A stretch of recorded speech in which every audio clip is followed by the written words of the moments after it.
We'll answer questions as time permits. Thank you for your support. We hope you're safe at home, and we appreciate the fact that you're taking time out of your life to join us tonight. Not currently a member of the Museums on the Green, we encourage you to join by again going to our website, museumsonthegreen.org. I really want to thank two people for this program tonight. Besides Professor Rosbottom, who is a professor of French and European Studies at Amherst College, but I really want to thank a gentleman named John Kuhnhart, who's the manager of multimedia services at Amherst College. John has made my life very easy for this because he's the pro. He actually knows Zoom, as opposed to me, who's been faking it till I make it. So if you would give a virtual clap of the hands to John, because he's the one that's making this possible. So if you'd sit back, I want to introduce tonight's speaker. Would you? Ronald Rosbottom, again, the professor of French and European Studies at Amherst College and the former dean of Amherst College. So Professor Rosbottom, the floor is yours. Oh, thank you very much. And I'm glad to be here this evening. I wish I were in Falmouth. In fact, when I first got the invitation, I was invited to Falmouth. And but unfortunately, we had this pandemic. So I am now self-isolating in Western Massachusetts, near Amherst College. I appreciate you coming this evening or tuning in this evening to hear about this book, which was published a few months ago and which will be out in paperback in August. It's the second book I've written on this weird period in the history of France, which is generally referred to as the occupation.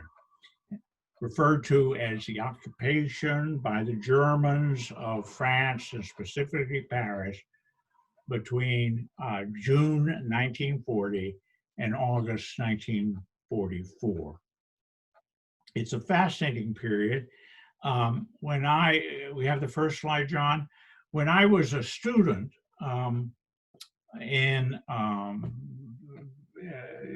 much younger, I went to Paris to study abroad, and then my wife, who is a food writer and a cooking teacher, and I realized that we both have a love for Paris and a love for France for professional reasons. So we kept going back and went back and went back. And even though I was a scholar in the Enlightenment, the 18th century Enlightenment in England and France, I kept in the back of my mind these signs that I kept seeing as we walked down the streets of Paris. Signs in honor of young people who were killed during the liberation of Paris, the ages of 18, 19, 20, 21. For special holidays, citizens will put flowers up, as you see on this slide. And in the back of my head, no matter what I was doing as an administrator or as a scholar in a totally different area, I kept saying, why so many young people? Why were so many young people involved in the liberation of Paris? What had happened before the liberation of Paris?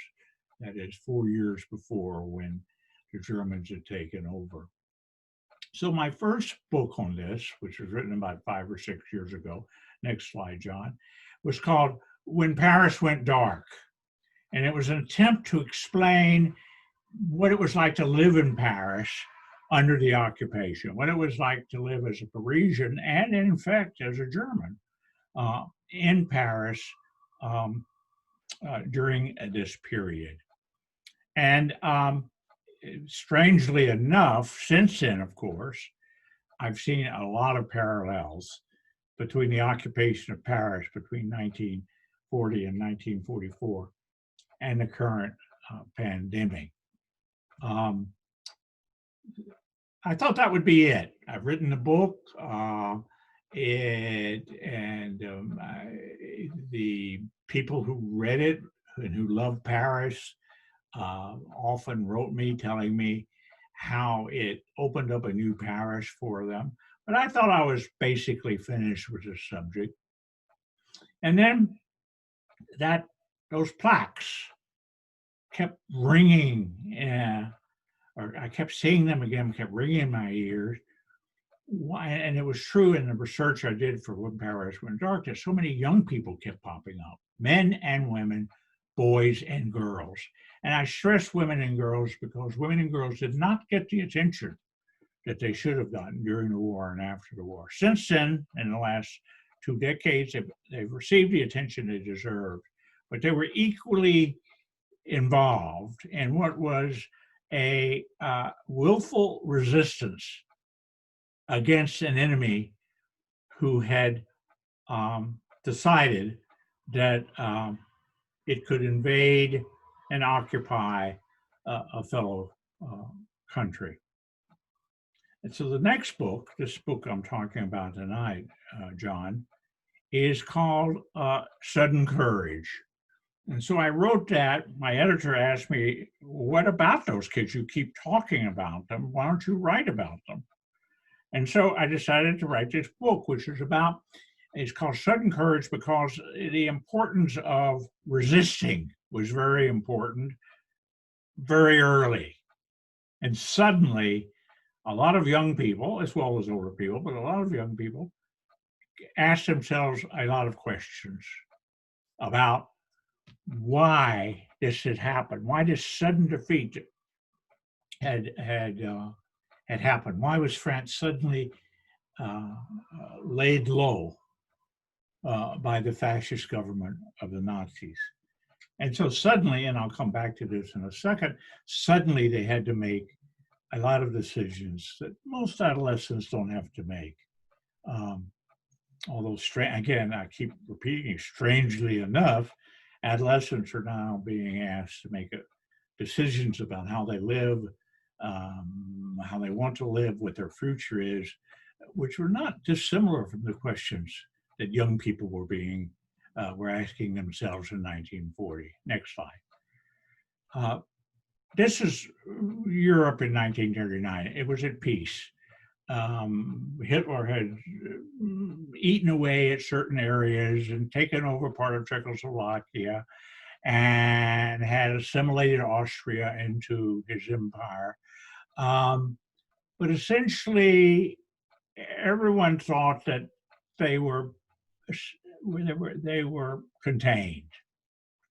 And especially Britain, because it relied so much on France. France was so powerful. It had a larger army than Germany. It had better air force and better airplanes than Germany. It had better tanks than Germany. It was considered, it was certainly better than the United States, which was a really pitiful state in military terms in 1940. France was considered probably the most powerful military nation in the world. And how could it be defeated in 6 weeks? Next slide. The French had worked ever since 1918, at the end of the last war, on building all sorts of defenses around France. It was not going to be invaded from the east again. It was not going to be overrun by a massive German army. And they built something called the Maginot Line, which was an underground fortress that ran for hundreds of miles from the borders of Switzerland almost to Belgium. And you can see just by this one slide that it was in fact, those tunnels still exist. They couldn't get rid of them. It was a massive, massive undertaking. Defense ministers from all over Europe including the King of England, came and visited these with its train tracks, its internal telegraphs, telephones, air conditioning, before many people had thought a lot about air conditioning, hospitals, huge canteens. It was set, and on top of these tunnels were some of the most powerful armament in existence, aimed at Germany. Next slide. But the Germans went around the Maginot Line. They left it behind.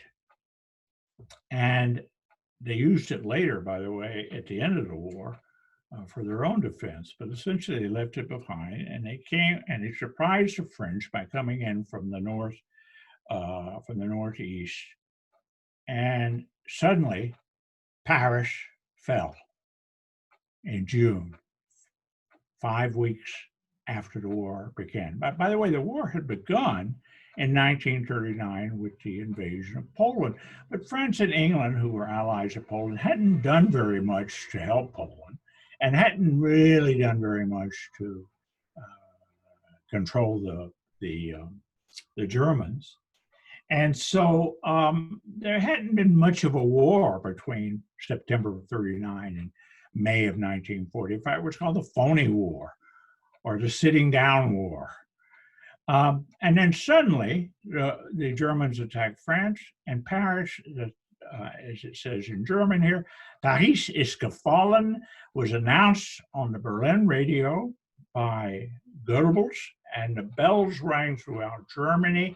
The world was stunned. You can see this New York Times headline.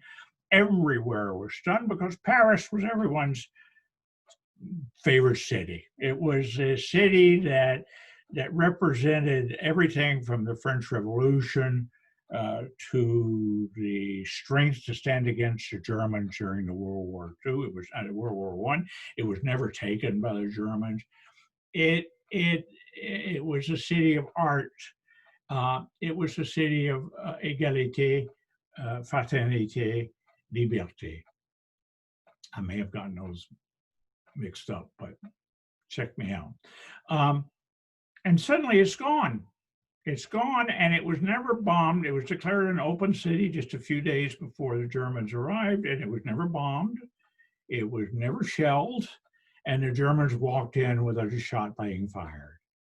So Paris did not change in terms of its built environment during this period, which was another problem for the young people. That where was their army? Where was their Air Force? Why weren't more people involved? Why were my parents out there? What in the hell's going on? We were told we had the best army in the world and we're being defeated. Next slide. Within 10 days of taking over Paris, Hitler, in a brilliant propaganda move, visited Paris for about 5 or 6 hours, had propaganda, he had cameramen, he had photographers. This is one of the most famous pictures that came out, the photo that came out 2 days later on all the newspapers of the world, which shows Hitler standing in front of the Eiffel Tower. Here is Adolf Hitler standing in front of probably the best known built monument in the world, which was the Eiffel Tower. And that was 2 days after Paris was taken in June. Well, it was about a week after Paris was taken in June 14. It was somewhere in June 22 or 23. It stunned the world. The world was absolutely stunned, but it had nothing to do with how stunned the French were. Next slide. Next slide. The Germans were brilliant. They realized that France was too big. It's a large country. It was too big to control completely. They didn't have the army. They had to worry about England. Nope, go back. They had to worry about England. They had to worry about, in the back of their minds, Russia. No one knew this, but certainly Hitler did. And so they made a deal with the French, the only deal like this made with any country, which the French are still apologizing for, whereby they divided France into two. The northern part, which is the red part, which, as you can see, is protecting the whole Atlantic and North Sea coast, and the southern part. And the capital of the southern part was a town called Vichy, and Vichy has become the synonym for that government.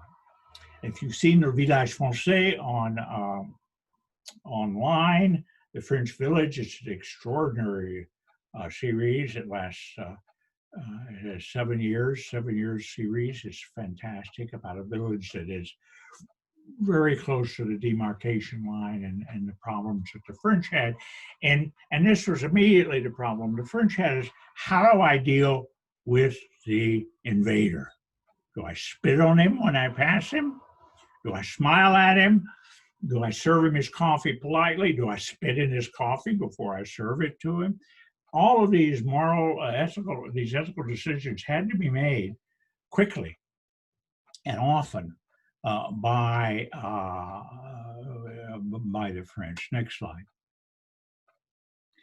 The two men who were then fighting for the soul of France were both, surprisingly, although one was about 15 years younger than the other. De Gaulle was younger than Pétain. De Gaulle is on the left, that's Charles de Gaulle, who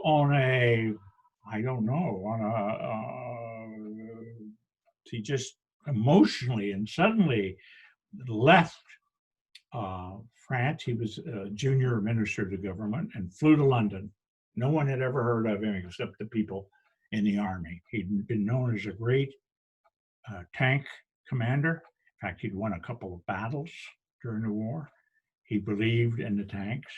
He didn't think the French knew how to use the tanks, which of course is why they got defeated. They didn't know how to use the tanks. On the other side was a man who essentially was given credit for winning the war in World War I, Philippe Pétain. And he was much older. He was in his 80s. And he, in fact, had been a mentor of de Gaulle. And he immediately declared Gaulle a traitor, and he was given the death sentence. De Gaulle's in London. Pétain, who was loved by the French, and for a few months, this division, this treaty was seen as being very smart.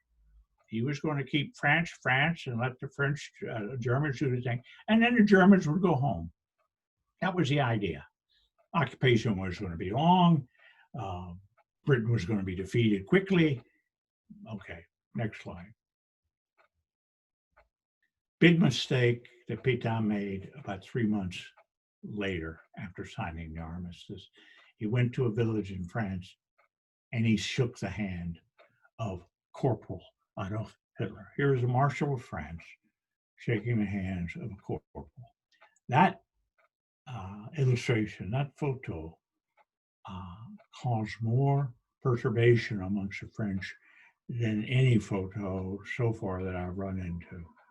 That he would do this, that he would meet him man to man, a man who had defeated France, who had mutilated France, upset a lot of people, and especially the young people. The young people were infuriated by this. First, they had already been infuriated because their parents hadn't done anything to keep the Germans out of France. The German army had retreated in great numbers and mixed themselves up with all of the Frenchmen who were retreating from Paris and going south to avoid the Germans.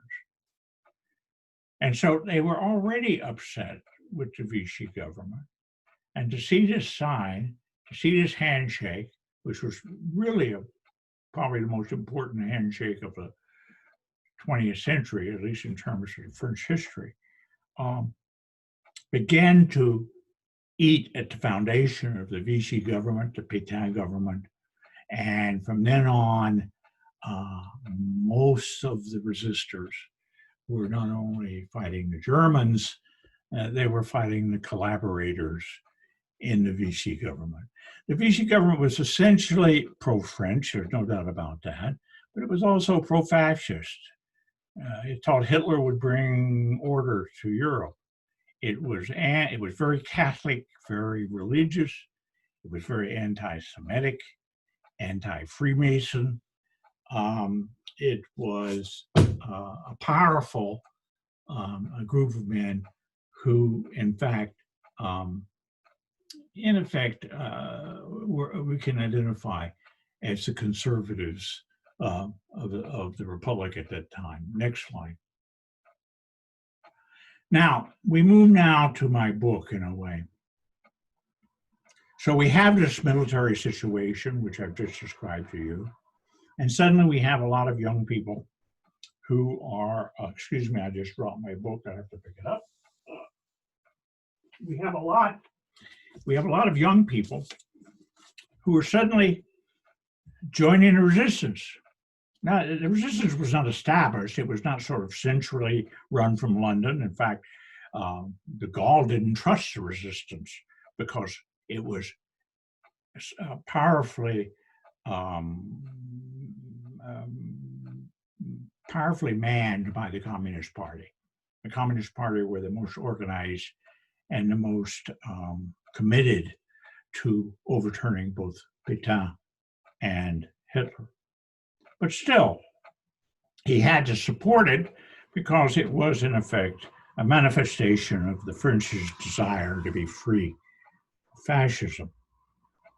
And so early on, young people, 14, 15, 16, began doing all kinds of things you expect young people to do.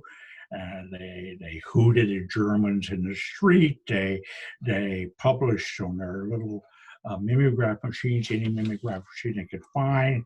They published papers and tracts that they passed out in metros and passed out on the streets. They put tacks under the tires of German vehicles. They did all kinds of mischief, which at first no one paid attention to because the Germans were very savvy. They knew that they couldn't upset the French populace, which was the second most populous country in Europe after them. So let's leave them alone. Let them raise their hell and we'll leave them alone. But then it got worse. It got worse and worse. The young people began getting arms. They began getting organized by the communists and by others. And as a result,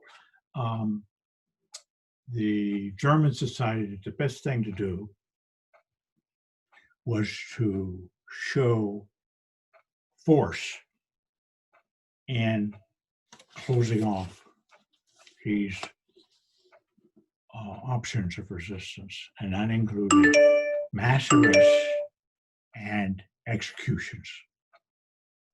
And Guy Moquet, this young man you see here, this paper was published 4 years after his death, or 3 years after his death.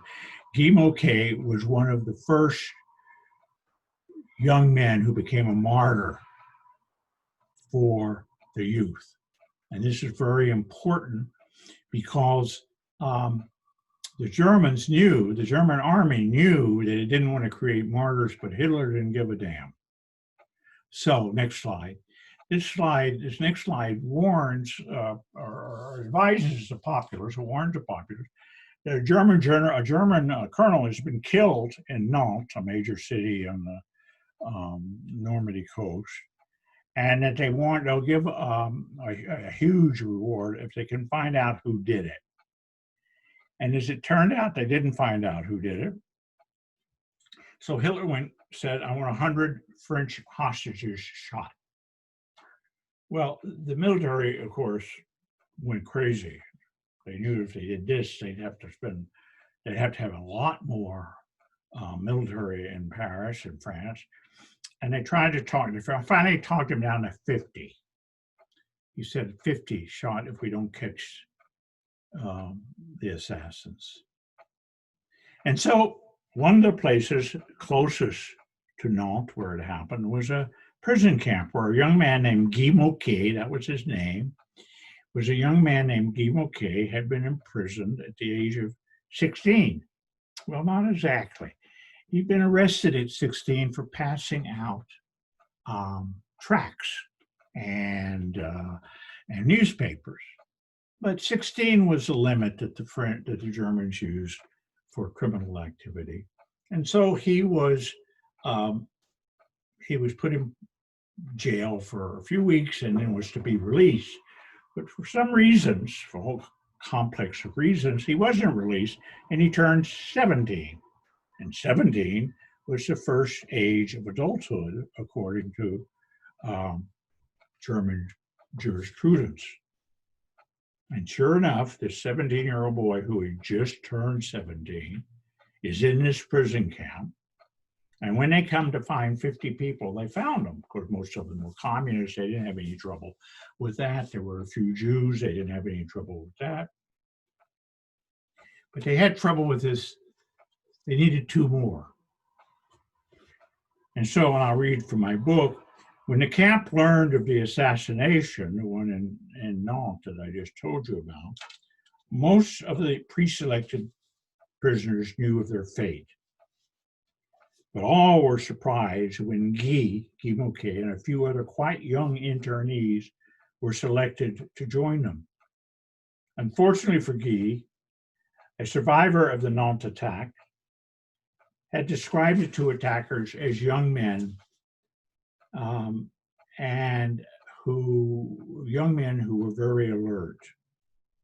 Historians have surmised that Guy Moquet was selected along as historians, not Assyrians.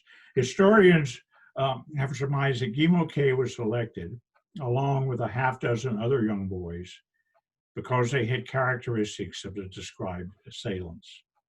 At any rate, they walked into his barrack. They needed two more. Everyone loved Guy Moquet. He was just a kid. And they called his name. And they said, Guy Moquet. And he said very proudly, Présent, present. And he was selected, one of the last two.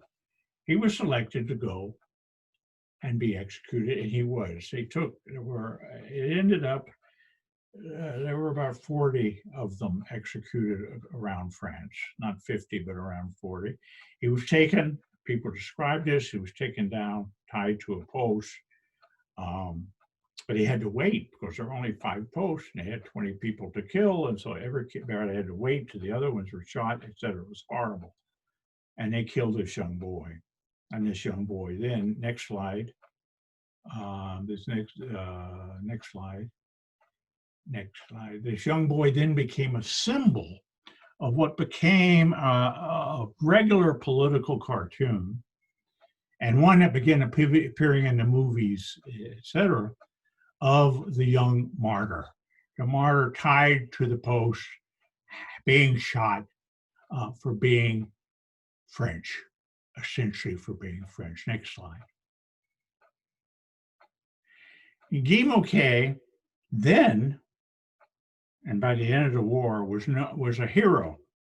He was a hero because of his youth, but he was not because he had killed any Germans. He hadn't done anything but pass tracts around. He'd been caught in the machinations, what am I trying to say? The machinery of evil. But by the end of the war, to give you an idea of how much emphasis is put on the death of young people during the war, there's now a metro stop, next slide, named after him. There was a stamp that was put out just a few years ago with him on it. This was, again, in the 2000s. So this shows you how long this myth has lasted in France and in French culture.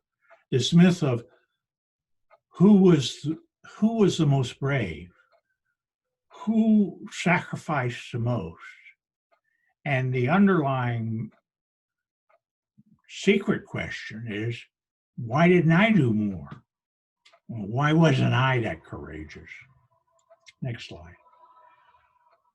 One of the things you might be interested in knowing is that the French, the Vichy government, was the first government I know of that identified adolescents as adolescents, which meant that the nutrition cards, the cards in order to have food, in order to buy food, this one happens to be a card for a Jewish girl because it says Juif on it. So she was, first she was identified by her, by her ethnicity. But also it has up there, you'll see the letters J3. And J3 was the category that was invented between childhood and adulthood in recognition of the fact that so many young people needed more food in their teenager years. This is the first example I know of where a government, no matter how perverse its actions, recognized that being an adolescent meant that you needed more energy. Next slide. The fascination with young people was not only a fascination on the part of the resistors, it was a fascination on the part of the Vichy government and a fascination on the part of the Germans. In fact, since World War I, everyone was absolutely obsessed by youth. How so many of youth had been killed during World War I. How are we going to organize youth? How are we going to train them to be better citizens? How are we going to make them physically more self-respected, etc.? And so every organization, the Catholic Church, the Boy Scouts of America, the Freemasons, the Germans, the Hitler Youth, the French, everybody had organizations for the youth. So people were fascinated with the youth. And in many ways, what they trained you to do during those 20 years between 1918 and 1939, in many ways, the invention of summer camps, for instance, the invention of clubs where youth could learn to discuss politics and things of that sort, were in effect teaching a lot of these young men and women how to be effective in resistance. Next slide. As a result, and pretty quickly, the Germans began realizing that they had a problem with young people. And so young people were increasingly stopped by sort of stop and frisk by Germans, no matter what you were doing, because you were young, especially if you looked like a foreigner. Next slide. Now, one of the most interesting men I write about, and this is he at the age of 44, 45, was a man named Jacques Lusseyran. And Jacques Lusseyran has an interesting story. And I have a whole chapter on him, because in many ways he is an exemplar of everything that I've told you up to this point. He was born in 1924, Catholic, bourgeois parents, well-established people, lived in a good part of Paris. And at the age of 8, he was running out of his schoolroom, and he tripped and fell against the desk and knocked his right eyeball out. And within 24 hours, his left eye sympathetically went blind. So from the age of 8, he was blind. He was totally blind. His parents refused to send him to the school for the blind, which are very famous schools in Paris. They're known for their schools for the blind. They sent him to regular schools. They taught him Braille. They bought him a Braille typewriter. He became a celebrity in these schools. He went to the very best high schools in Paris. Everybody loved him because he was open. He was helpful. He did not see himself as having a handicap, but in fact, having been blessed by his blindness, because he could sense so much more. And then in 1940-41, he and a few friends decided they had to do something against the Germans. He had learned German. His father had worked in Germany, and he had listened to Hitler for several years on the radio, and he said Hitler was a dangerous man, and so we had to do something against the German occupation. So these boys began to organize in his apartment. And they were only 14, 15, 16 years old. They were middle schoolers and young high schoolers. And they met in his apartment, and they were trying to figure out what to do. And they were Gaullists, essentially. They supported Gaulle. They weren't communists. And they decided they were going to build a cohort of young men who would help distribute newspapers clandestine newspapers throughout Paris. And so by the time he was caught, and he was eventually caught, there were 600 boys in this group. He ran the largest single resistance group in Paris during the war. He had an extraordinary memory. He had 1,000 names and addresses in his memory. He could memorize everything. Everyone trusted him, and they wanted him to be the leader of the group. And he said, "Why me? I'm blind. I can't go out there like you. I can't pass things around. I can't run messages." And they said, "Because of your integrity, because of your intelligence, we want you to be our chief." And so he was. And the idea was that no member of the group could join or could be accepted without an interview with Jacques Lusseyran, the blind guy, as he became known. So I'll read you a little bit about that. The rules of recruitment of young resistance were quickly established by the Central Committee. Here's how it worked. Jacques would answer a coded knock at his apartment door. He would welcome the young man, still no women, ask his name, and lead him down a somber hallway into his darkened room, spartanly furnished, with 2 facing chairs in its center. At first, Jacques' blindness was discomforting for the postulant, an advantage for his interlocutor. Lusseyran would ask his interviewers to take a seat facing him, and then would begin an innocuous conversation about anything except the purpose of the interview: school, courses, the weather, his family, etc. The stranger would be anxious to talk about joining the resistance group and to assure his interviewer of his discretion and commitment, but Jacques would patiently wait until he had a sense of his interlocutor's bodily movements, the tone of voice, command of the moment. How did the visitor phrase his sentences? Was he nervous? If so, could he be made to relax? Did he shake his leg or rub his hands on his trousers? Was there the odor of sweat? None of these indicators immediately chilled an applicant's chances, but his ability to relax, to speak with unpretentious confidence, and to explain his own moral values would weigh heavily in the final decision. After the initial questioning, Jacques would pose a few questions about politics, and then he would show his interviewee to the door. The young recruit would be led again through the long hall to the door, and as it slowly closed, he would be thanked for having come.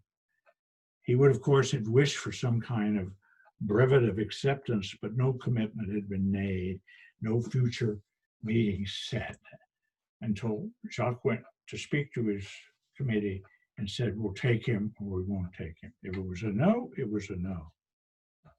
Next slide. Increasingly, the young French, like Lusseyran, next slide after that, and Lusseyran said, became aware of what, this is a very touching photo.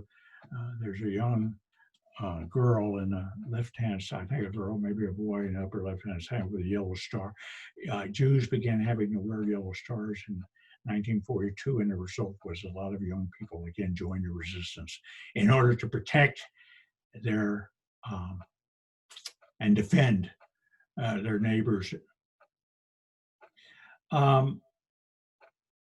They even went, next slide, they even went so far as to invent stars. This is the Jewish star that every Jew of age 6 as of June 1942 had to wear, and many young Gentiles made up their own stars. This one said swing. Swing was the coolest thing in Europe at that time, the American swing.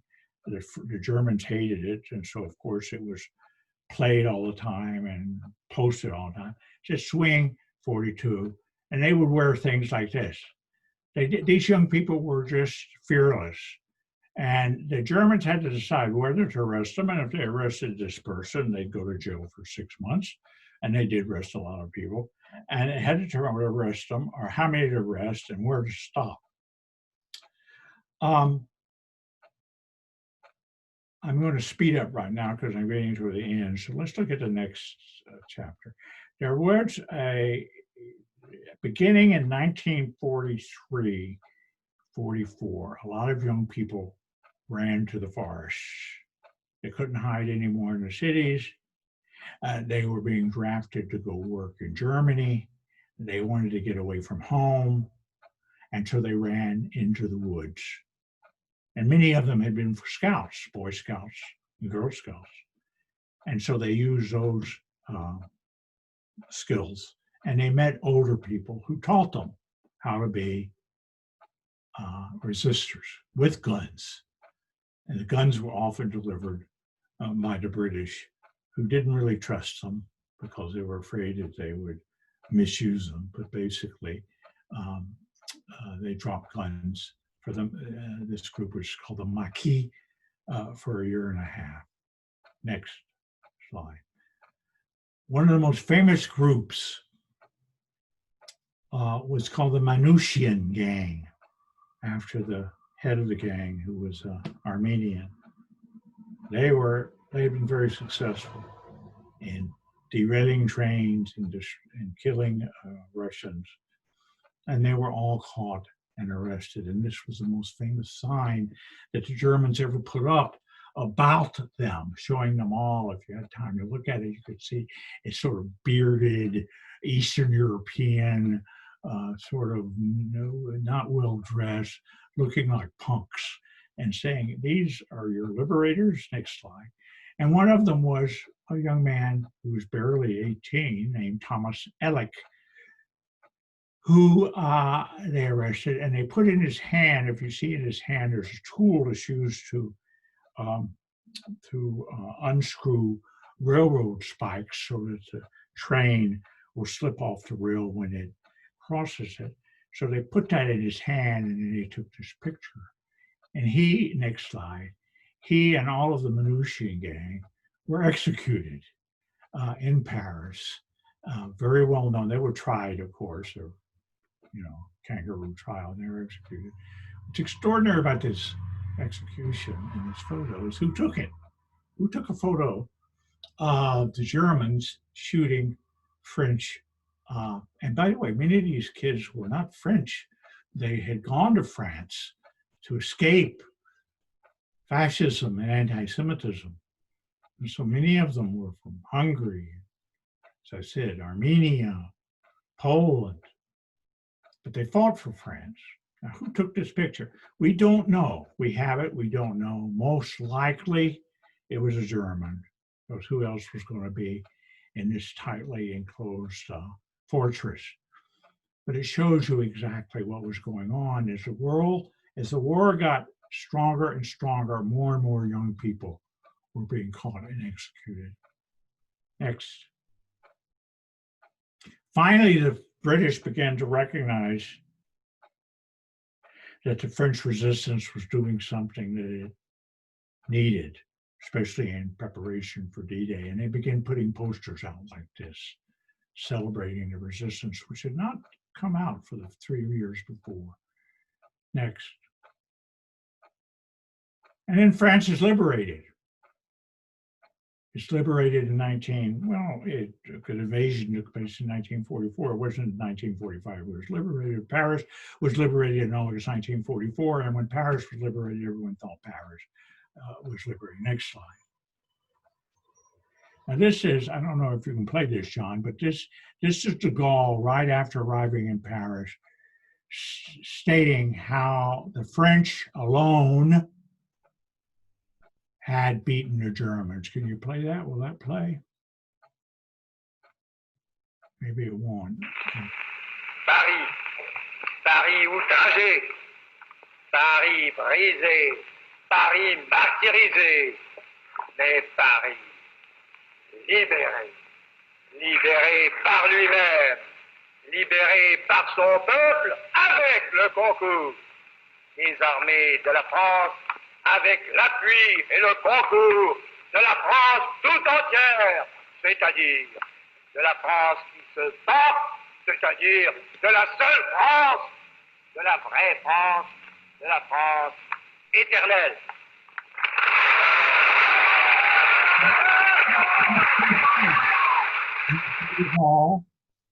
Paris, in which he basically said that all of the French had been against the Germans, when he basically marginalized the collaborators and essentially said we were all against them, which has been a problem that has rested with the French for 30 years, and they still have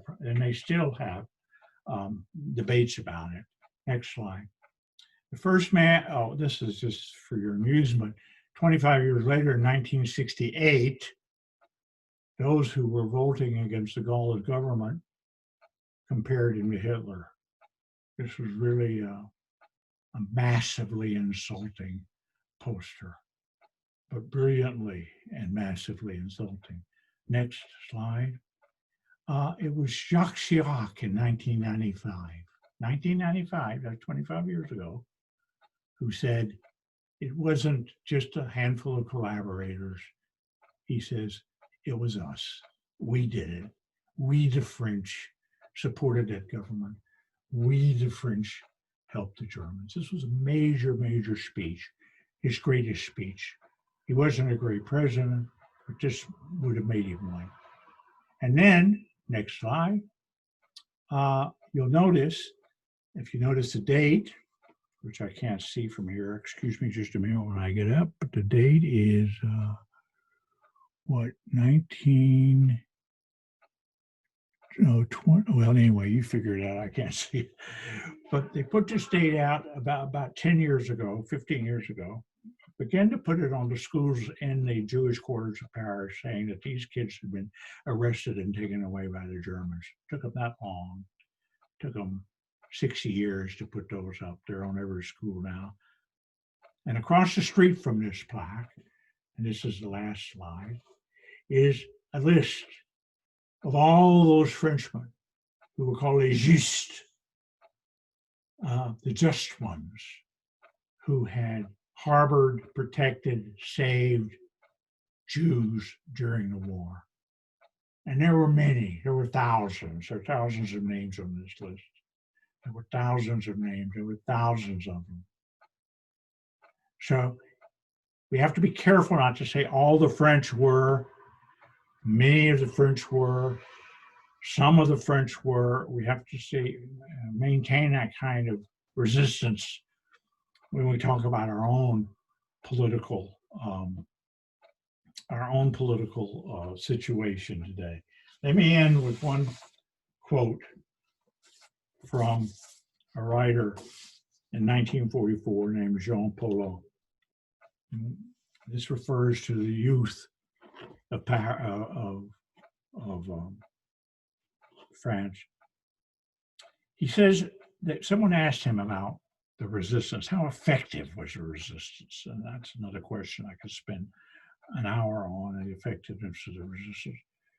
And he said, you can squeeze a bee in your hand until it suffocates, but it won't die before stinging you. That's not so bad, you say. That's not bad at all.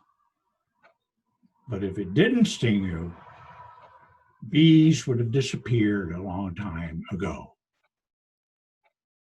Thank you very much for listening, and I hope you learned something tonight about the courage of young people in France and during World War II. Thank you, Professor Rosbottom. If you've got any questions, please put them in the chat. We do have a couple questions for you, Professor. One specifically, you asked about Jacques Lusseyran. And you had mentioned that people had to interview with him, and he was the one that would have basically say yay or nay. They would approve or disapprove.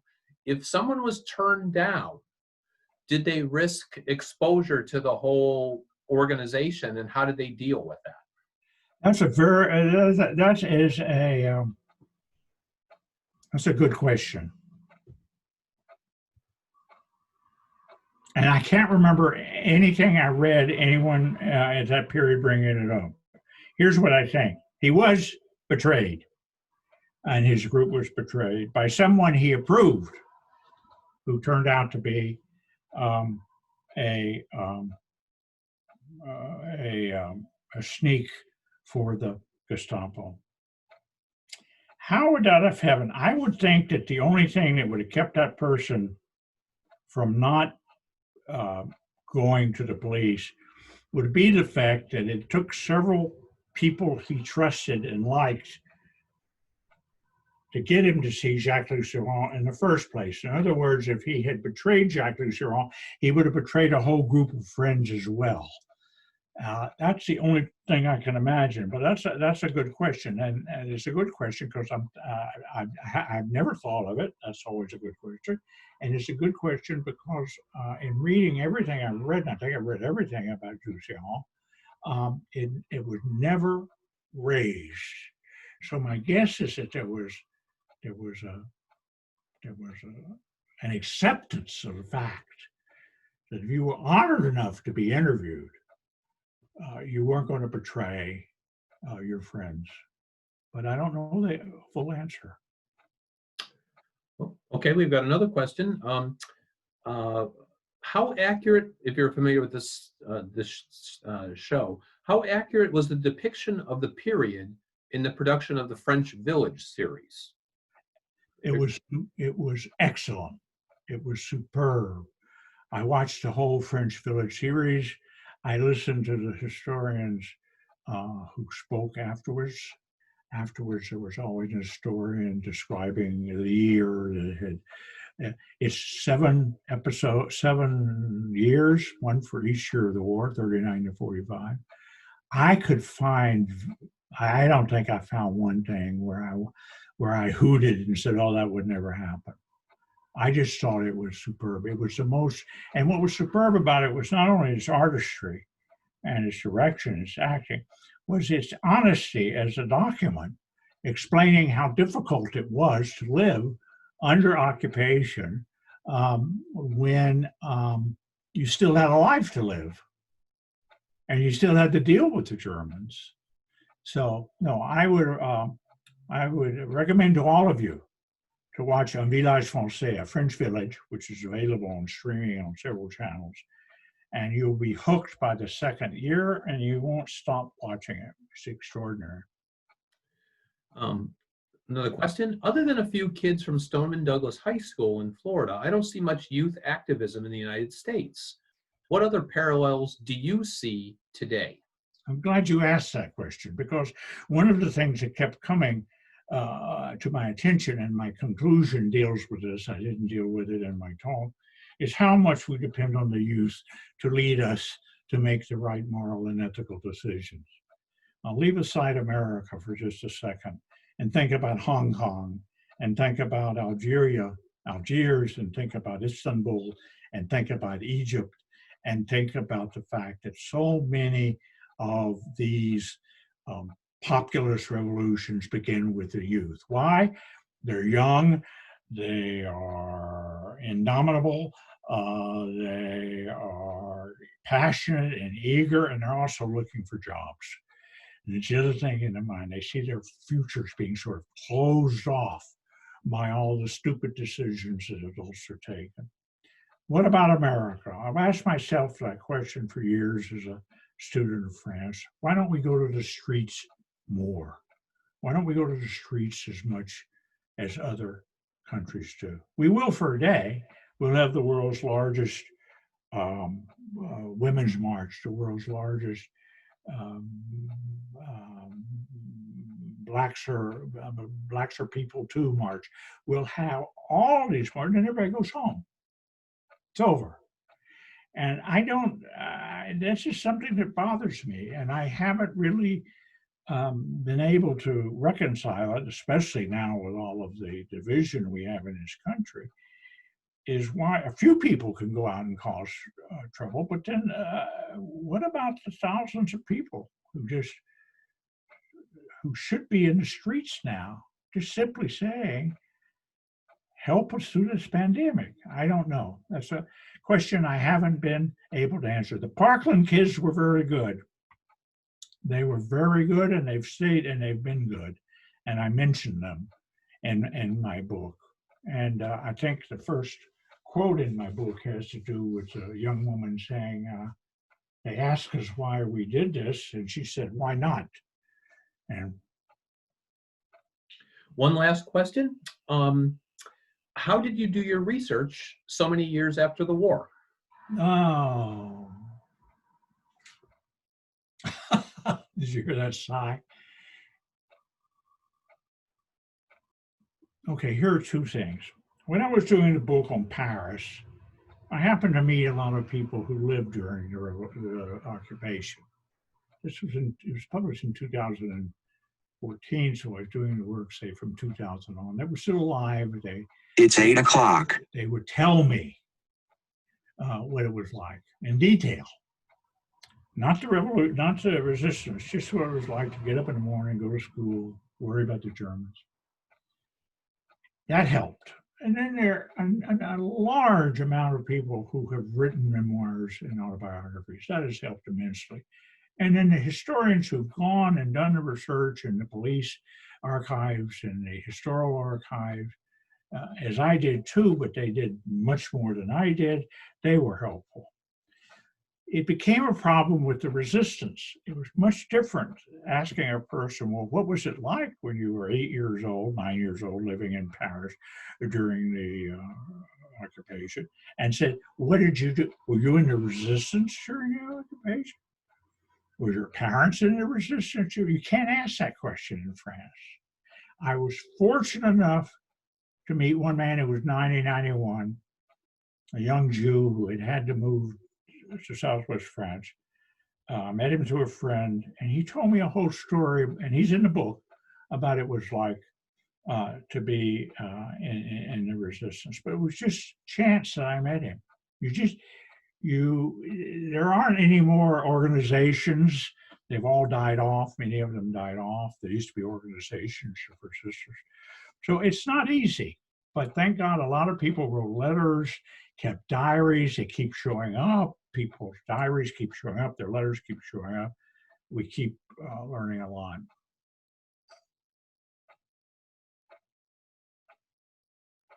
Okay, I want to thank everybody for being involved tonight. I want to thank Professor Rosbottom for doing this. I want to thank John Kuhnhart for being the techie and making me look good. So thank you everybody for joining us tonight. I want to remind you our next lectures, we have one on Tuesday night. A woman named Ann Gardner Perkins has written a book called Yale Needs Women. It'll be a little bit different kind of format because she'll actually be interviewing two of the people in her book. So that's Tuesday at 7. And Thursday at 7, a gentleman named Clay Risen will be here doing what's called the Crowded Hour. It's about Teddy Roosevelt and the Rough Riders. So thank you very much, Professor Rosbottom. Thank you, John Kuhnhart. Thank you, everybody. And stay healthy, stay safe, and we'll hope to see you next week. Thank you.